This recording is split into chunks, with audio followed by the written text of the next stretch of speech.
Hi and welcome to Thriver TV, the place to break free from narcissistic abuse with quantum tools and understandings. So a few days ago I shared with you my story about my breakdown and my awakening and how that was to change my life forever. And initially this big event in my life, the breakdown and the awakening, was the catalyst that undoubtedly saved my life, because I do know that if I had not taken a different path to heal, I would have been a numbed out zombie if I'd have gone down the path of contemporary medication for antipsychotic medication for my adrenal breakdown, and I would have been barely functioning. And I would only have been numbing out the trauma that was creating the psychotic episodes, the post-traumatic stress disorder, agoraphobia, adrenal malfunction, and all the other symptoms that I had, such as chronic anxiety and depression. And nothing would have been healed for real.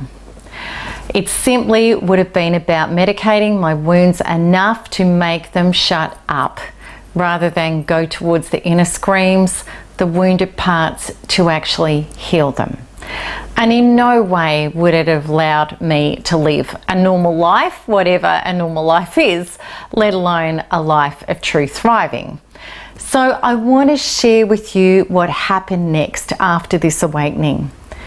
And even though I wasn't healed yet and all the internal trauma that was causing my conditions was still really active in my being, the trauma was still alive inside of me, even though that was the case, I had had a shift. And for the first time in my life, I was firmly embodied in living life from the inside out rather than the outside in. And ahas, those epiphanies, were coming thick and fast. It truly was like the veils of illusion had all melted away, and what was left there was the truth. I realized that my narcissistic abuse experience actually wasn't about him at all, and all focus on him was totally ineffectual. He was only a symptom, and on focusing on trying to control a symptom rather than get to a cause is like a greyhound running after a fake rabbit on a track thinking that it's going to get a meal. It's wrong town. So let me explain to you some of the realizations that came to me thick and fast. And the power of these realizations was shifting me from the powerlessness of being a victim, where I would fruitlessly hope something outside of me would change in order for me to get better, to a person taking 100% personal responsibility, who had the ultimate power to heal and change myself. And even though I didn't have the way to do that yet, the realizations that were coming to me allowed me to clearly see that it was possible, because these realizations were handing the power back to me. Because no longer was I aligned with the belief of being a victim of circumstances. Now I knew that no matter what had happened in my life up till now, that I could in fact become the creator of my life and start doing that consciously. So let me explain some of these realizations to you, and I'm really just going on the tip of the iceberg. There were so many, but these were some of the most important ones. I realized the way that I thought about myself, that I was never good enough, the ways that I demanded more and more self-perfection, and the ways that I spoke to myself was identical to the ways that the narcissist did. No, the hoops were always getting higher. No matter what I did or I didn't do, it was never good enough. I'd actually been like that to myself. In fact, even more so. And I realized that no one had ever been as hard and as abusive to myself, including him, as I'd been to myself through my own inner dialogue 24/7, day and night, for as long as I could remember. And I realized that the relationship with myself was totally conditional. It went like this, long before I met him. I will like you, Melanie, not even love me. My gosh, that was way too big of a stretch. If you lose pounds. I will like you, Melanie, if you get this achievement. I will like you if you have this many friends. I will like you if. And that can was always kicked down the road. I'd get to the I like you and achieve it, and then there'd be another condition. So this was the complete conditional love that I'd been treating myself with. And is it any wonder my own version of you will never be good enough to be liked, let alone loved? And it's all about being loved, of course, and feeling that wholeness of love within us. That exactly matched the relentless conditional demands that I experienced with a narcissist time and time again. And I realized that the lack of time that I spent getting to deeply know, connect with partner, self-soothe, and build love and trust with myself completely matched the absolute emotional abandonment that I received from the narcissist and the insane allegations which he was always projecting at me, which had me screaming at him so many times. Why are you with me if you believe that about me? You don't even know who I am. How many of you can relate to that? How many of you have had that conversation with a narcissist? So many. But really the truth was, who didn't know who I was? I'd never self-partnered and been with myself. I'd never connected deeply to my inner being to really know me or love me or connect to me or trust me. And oh my God, I realized he has been a mirror reflecting back to me exactly how I feel about and the level of love that I treat myself with, which truly had been hugely defunct. It was huge. So just to digress a bit from the story as a side note, this is one of the greatest truths that I am so proud of in this community, the MTE community. And we work with this, which is barely what very few other abuse communities do. What we work with here is the realization that the narcissist is a huge quantum mirror reflecting to us and bringing up from our unconscious to our conscious the wounds that we've been having that have separated us from being a true source of love and approval to ourselves. And that when we actually make those parts conscious and we can heal them, we can connect to what we've always been meant to connect to, the becoming of our next highest version of our true self.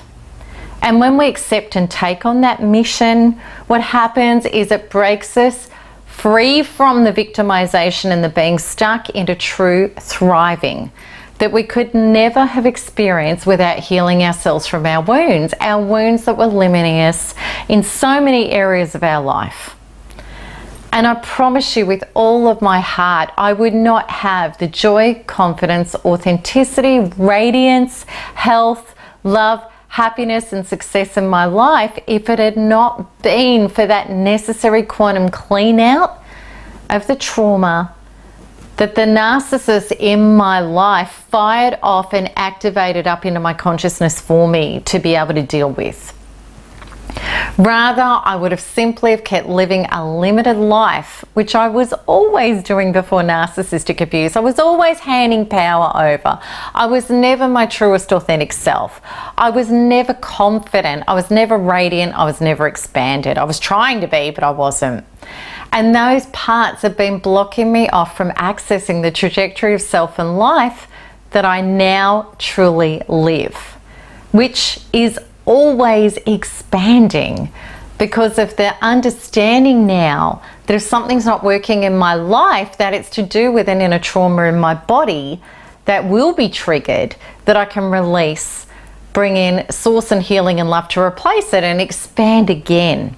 Because whenever we do that, which so many people within this Thriver community do as a lifestyle choice, we just keep vibrating higher into more and more of our true self, which is then the state when we're aligned with ourselves and our higher self, then life aligns with us and we get flourished and nourished by life beyond our wildest dreams.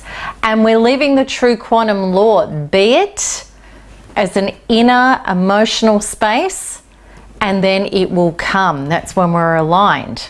So anyway, back to the story. So after my breakdown, one after one, the realizations, the ahas came, and they all led back to the same truth that explains so much to me. It's this: people can only love, connect to, and treat us at the level that we love, connect to, and treat ourselves.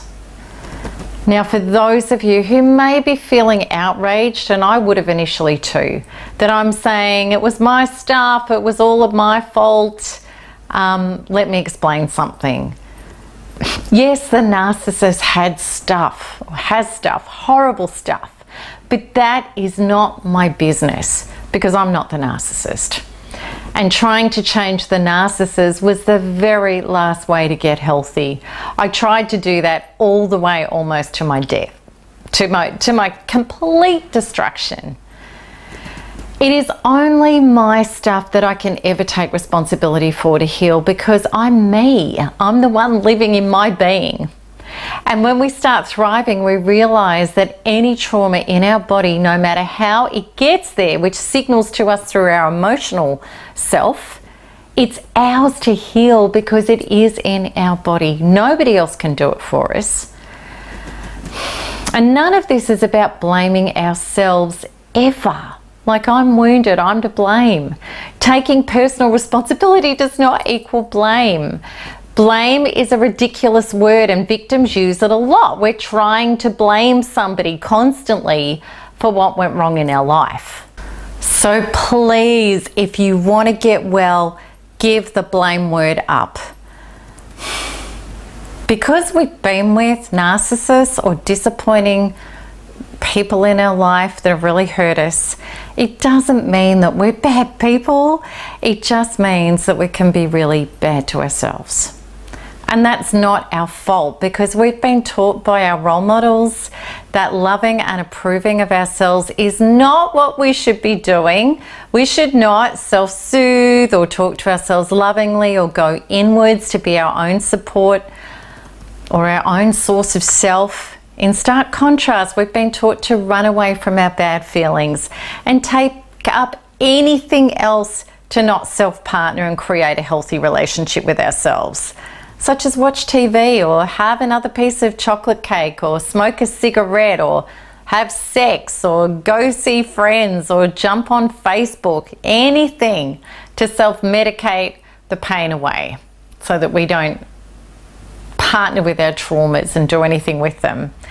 And is it any wonder that our own relationship with ourselves has been so unhealthy? And goodness, there are even some trains of thought out there that loving self and self-partnering is actually selfish and even evil, which is insane because then, like, how are we supposed to be whole, healthy people operating out of a disconnected, self-recriminating, disowned, unhealed, addictive, medicated with false sources inner being? How are we meant to do that? Please. How crazy has our world been?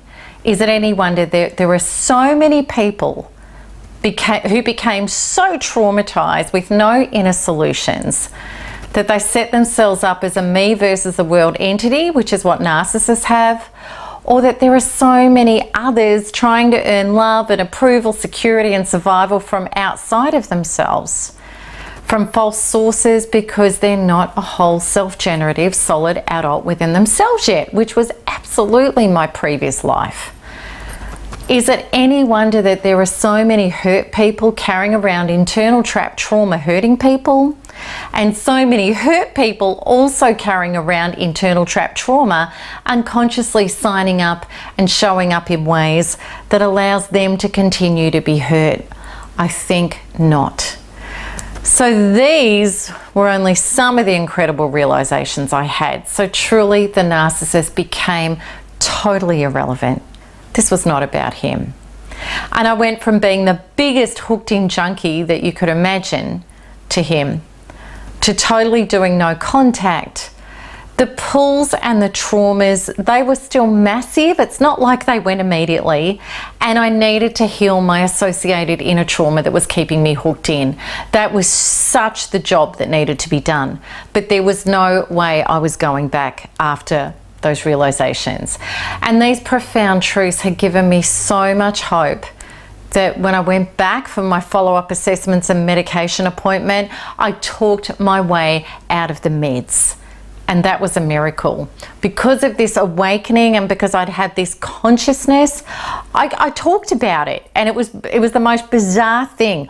I talked about it in such a way, they let me off the hook. It was like, okay, you can do this. You can try this your way. You can keep checking and we'll check your adrenals, etc. But we'll give you a chance to try it your way.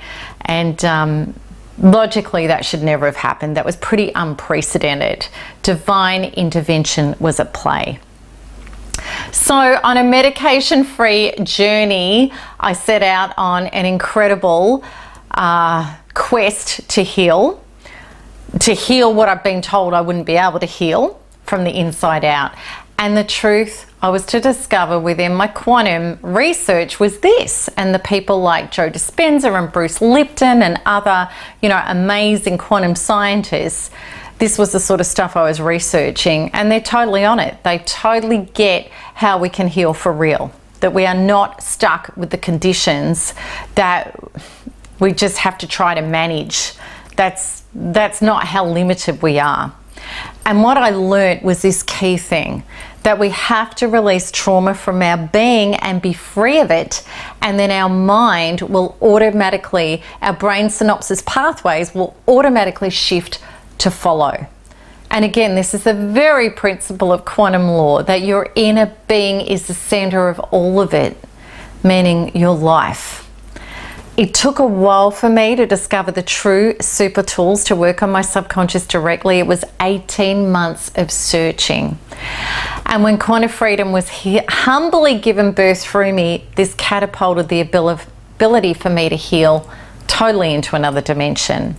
And the day it happened, I was in Koh Samui in Thailand, and I had chronic agoraphobia. I'd tried everything, and even though I discovered energetic healing systems like kinesiology and theta healing and a few other ways, I've been able to manage my agoraphobia, not all the time, some of the time, but it certainly wasn't healed. And it was that chronic that it was very difficult to live outside of safe zones. So a girlfriend said to me, come to Koh Samui in Thailand and meet me there. And I knew that I had to go, and going as an agoraphobic was one of the craziest things I'd ever done in my life. I went to Bangkok, I stayed overnight, I flew out to Koh Samui, and when I got there, it was beyond horrific for me.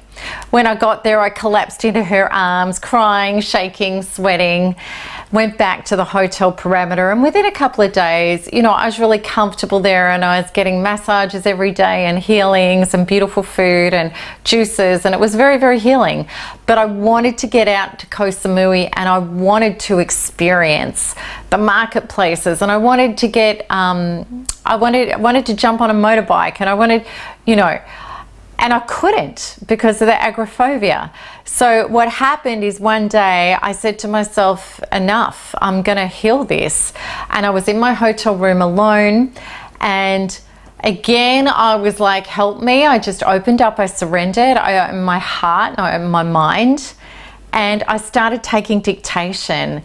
And as I was taking it, it was like I already knew it. I don't know if you've ever had that experience when you've channeled something. It's like you're writing it, but you already know what's coming. And as I was writing, I just knew this was going to work. It was a combination of kinesiology, theta, past timeline therapy, and stuff I didn't even know. But it was so quantum, and I knew it was quantum, and I knew it worked with the whole quantum philosophy, that if you can find the original trauma, the epigenetic or genetic or childhood or previous self-trauma, if you can find it, load it up, release it and replace it with source, that you will get an instant healing on that topic. I'd already been experiencing that with kinesiology and theta healing with other not so persistent things in my life. So I had channeled it, and I did a 2-hour session on myself, and I even got the name of it. It was called Quantum Freedom Healing. And then what happened was I found the causation wounds. A lot of them were epigenetic. They were past life. They were deep, terrible wounds about being terrified to be in life, terrified to exist, terrified to be exposed. And of course the narcissist had smashed all of that up to the surface for me. But as I was in the healing, I knew that I'd always suffered from that at some levels. I'd always been a nervous child. I had a fear of doing things alone. That had always been a part of my life, and it had held me back a lot. It had just got so big there was no ignoring it anymore. So anyway, all of that got picked up, released, source came in, and I had this expansive experience where I was not scared at all. I got out onto the streets of Koh Samui. I got on a motorbike. I was out in life in the most radiant, expanded, connected, extended way I'd ever known in my entire life. And that was when I knew something pretty incredible had happened. So what happened was, because I was already a healer using what I was calling holographic healing, which was a combination of theta healing and kinesiology with clients, and a lot of them were abuse clients. When I went back to Melbourne, I just said to them, we're not doing that anymore. We're going to use this system. And because it truly was, even after kinesiology and theta healing, QFH, Quantum Freedom Healing, for me was like jumping out of a family sedan and getting behind the wheel of a Ferrari. And before I knew it, well, what happened was the results were the same with other people as well. Stuff that was still hanging on, that was persistent, that wasn't healing, it was healing, and it was healing really quickly. Word of mouth exploded, and before I knew it, I was inundated with 7 to 10 clients a day, 7 days a week, and months-long waiting lists. And there was just a lot of people and a lot of trauma I couldn't get to, and I was burning out. I just could not keep up that pace. And I knew that I needed to create another way where people who needed it could access Quantum Freedom Healing instantly. So the intuition and the inspiration for the Narcissistic Abuse Recovery Program was born, and we call it NARP, and people are on it are NARPers. So the program was where people could access Quantum Freedom Healings that were all recorded and infused with all of the energy shifts in them. They could access them without me having to perform the healings one-on-one with them. Now, at first, I didn't really know how it was going to go, even though that had been a channeled experience, writing that and creating that as well. But what did happen was the success of NARP exceeded my wildest expectations, because people were using the healing sometimes daily, and you can with Quantum Freedom Healing, you can use it a lot. Or they were using it whenever they had a severe trauma triggered. So when something came up, they'd go, okay, I need to go home and I need to do a healing. So they didn't have to wait for a weekly session with me. And the people on the program were healing faster than my weekly one-on-one clients. So within a few short months, NARP, the word of it, exploded worldwide. And now, nearly 10 years on, thousands of people from over 80 different countries have healed with NARP. And what's also happened, which has been wonderful, is psychologists and counselors and domestic violence workers and people in the healing industries have referred people en masse to the program, because what started happening was people that were in their healing systems or their recovery systems or the counselling systems that have been there for months or years or even decades were having rapid breakthrough, people that had accessed the program, the NARP program. So I had these people all these health specialists contacted me and saying, well, how does this work? Because this person has been in victimization and repeat of the story for months or years, and then all of a sudden they've had this massive shift where they're feeling inspired and healthy, and they're having breakthroughs, and they're just healing, you know, at lightning pace. So then a lot of the psychologists and counselors who also had their own trauma, it's interesting in health industries how we've usually lived trauma, that's why we want to help people with trauma, they got on the program and they realized how it worked. So also too, relationship experts, you know, famous relationship people from all over the world, a lot of them which are household names, are now actually recommending the NUT program to their audiences because of their experiences with it, or people they know. So it's been pretty amazing. But just to rewind back to the beginning, back to that time of my breakdown and that awakening, I had no idea of what I was going to grow up to do as a job. I had no idea. I certainly hadn't grown up until all this happened to me.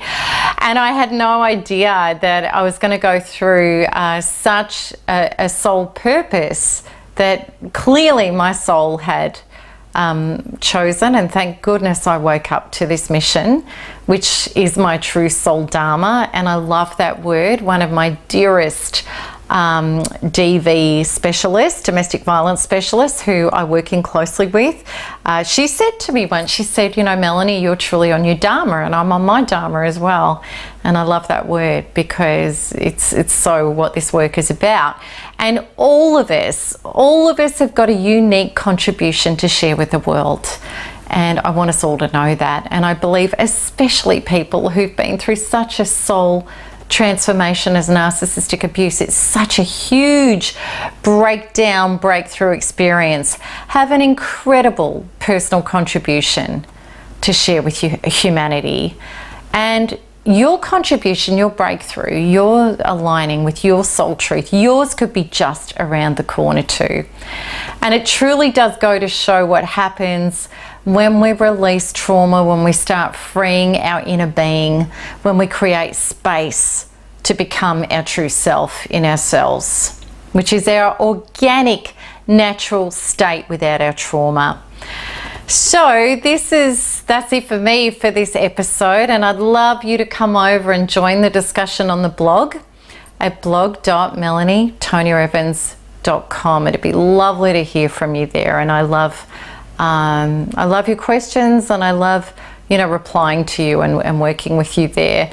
And until the next episode, please keep healing, keep smiling, keep thriving, because there is nothing else to do. Lots of love. Bye-bye.